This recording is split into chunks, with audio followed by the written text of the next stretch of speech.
We'll get used to it. Chris Ship, I'm sure, is feeling exactly the same thing. And he is talking about the royals more than ever, of course, the ITV News Royal Editor. I've done it many times. Prince Charles, or King Charles, or His Majesty the King. I have done it many times on air, and people keep pointing it out to me, so yes. So when you're broadcasting here in this country at a moment that every news organisation has been planning for a long period of time, lots of responsibility, but what are you trying to do? How are you trying to do it slightly differently than the 7,000 other people that are saying the same thing?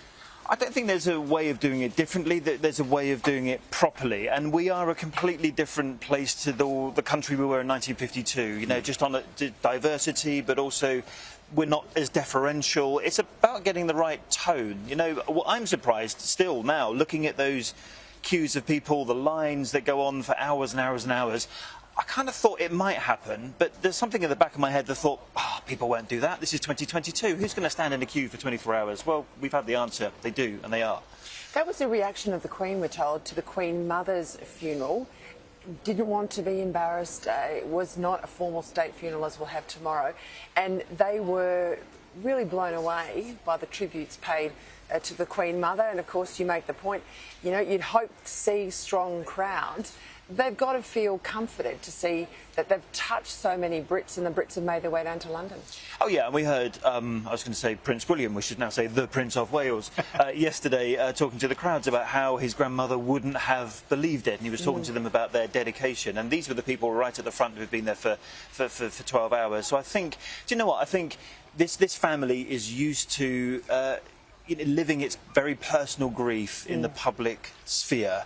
They're doing that, you know, on steroids this week, of course. They're used to it, and actually you look at those images from last night of the 8 grandchildren around the coffin, including the very young 14-year-old James.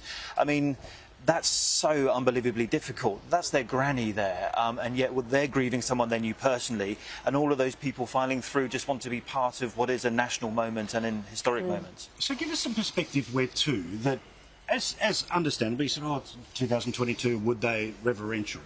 Well, obviously there was a consensus about Brexit. There was maybe even sort of a consensus about what was the size of Boris's victory going to be a little while ago.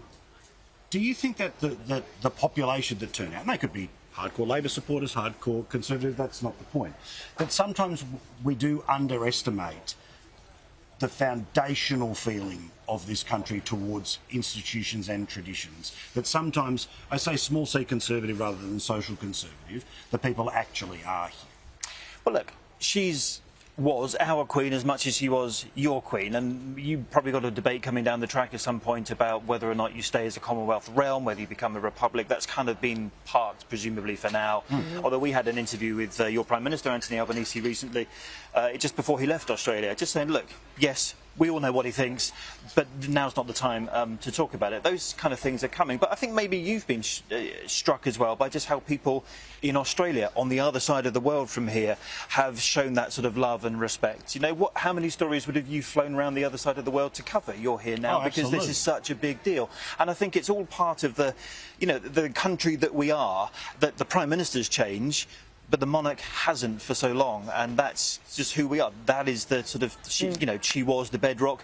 And I'm also still surprised now to hear people say, long live the King, God save the King. Still feels very new and fresh, and yet I'm surprised by the sort of seamless transition and the way in which it's happened, which it happened many times before, but we haven't seen it for so long.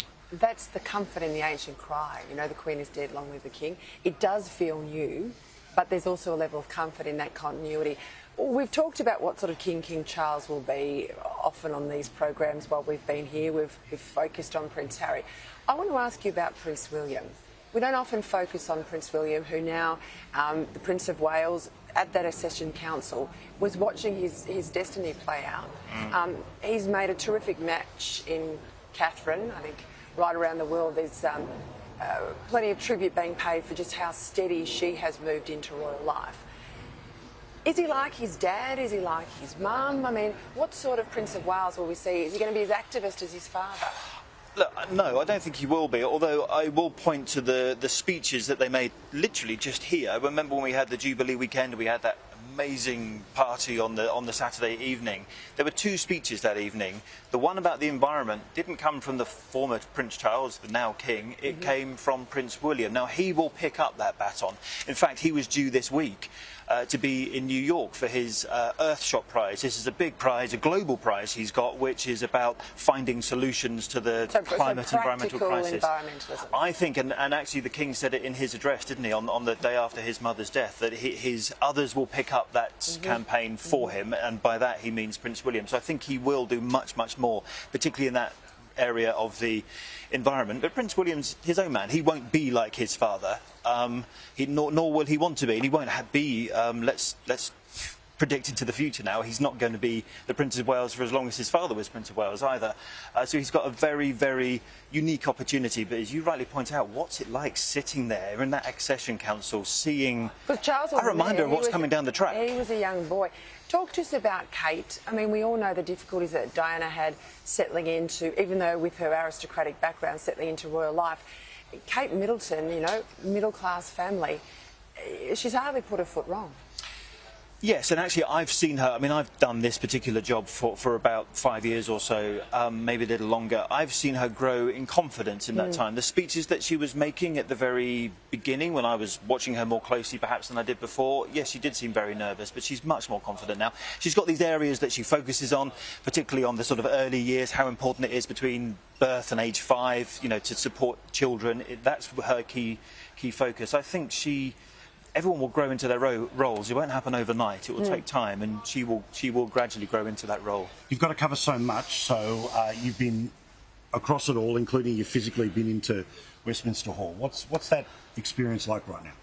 I mean, it feels wrong to say the word wow, because what hits you from the moment you walk in the door, and you're kind of going down a sort of corridor chatting to people, and suddenly you go into the door. Now, we let's be clear, we didn't queue up like everyone else. We had media access so we could go and see it and report on it.